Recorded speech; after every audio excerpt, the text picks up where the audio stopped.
Les dogmes, des mythes pour apaiser l'angoisse humaine. Le terme religion est relativement récent dans l'histoire de la pensée. Avant l'apparition de cette dénomination, les sociétés humaines étaient structurées autour de traditions comprenant des rites, des pratiques et des croyances qui occupaient une place centrale dans leur organisation. Dans toutes les civilisations, la tradition a toujours joué un rôle fondamental en apportant des réponses aux grandes interrogations existentielles, telles que l'origine de l'humanité, le sens de la souffrance ou encore le devenir après la mort. C'est à partir de ce fond traditionnel que les religions se sont constituées. Pour faire face à ces questions, elles ont élaboré des dogmes qui sont des croyances tenues pour des vérités absolues. Pourtant, lorsqu'on les examine attentivement, nombre d'eux relèvent davantage du mythe. Ce sont des récits fondateurs, conçus non pour expliquer le réel, mais pour apaiser les inquiétudes des humains. La mythologie est une constante universelle, présente dans toutes les cultures. Partout, les peuples ont élaboré des narrations pour expliquer l'origine du monde, la nature humaine, le mal ou la mort. Par exemple, dans l'Égypte ancienne, la mythologie était utilisée pour comprendre la création de l'univers et le rôle des dieux. Le mythe de Rê, le dieu solaire, raconte comment il a façonné l'existence à partir du chaos primordial, apportant lumière et ordre.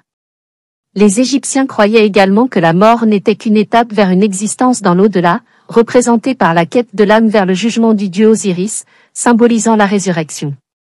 De même, dans la Grèce antique, des récits comme celui de la création des êtres humains par Prométhée expliquent l'origine de l'humanité et de ses souffrances, avec la célèbre histoire du Titan qui donna le feu aux hommes, les condamnant à vivre dans le monde des mortels. Le mythe d'Orphée, qui descend aux enfers pour récupérer son épouse Eurydice, offre une vision de la vie après la mort et des efforts pour échapper au destin tragique. Dans d'autres traditions, comme celle des peuples autochtones d'Amérique, les mythes de la création racontent comment la Terre a été formée et habitée, généralement avec des êtres surnaturels qui modelaient le monde à partir de la matière brute. Ces histoires apportaient des réponses à ce qui échappait à la compréhension, comme la nature de l'univers, la place de l'homme dans celui-ci et le sens des épreuves humaines. Les religions abrahamiques n'échappent pas à cette logique. Le christianisme, à titre d'illustration, repose sur une série de récits fondateurs. La création du monde en 7 jours, le déluge, la résurrection, le paradis et l'enfer sont autant d'histoires qui, bien qu'enseignées comme des vérités, relèvent de ce qu'on appelle de nos jours la mythologie chrétienne. Les dogmes apportent des réponses définitives à des questions perturbantes. Ils rassurent, promettent une justice après la mort et procurent un soulagement face à la souffrance. En ce sens, ils remplissent la même fonction que les mythes, dont le but est d'expliquer ce qui échappe à la raison. Le philosophe Mircea Eliade parlait du mythe comme d'un retour aux origines, un modèle exemplaire pour comprendre le monde. Les dogmes, eux aussi, sont des récits fondateurs, qui cherchent à structurer une vision de l'existence. Les dogmes traduisent un besoin universel de croire à quelque chose qui présente une explication face à la peur du néant, de la souffrance ou de l'injustice.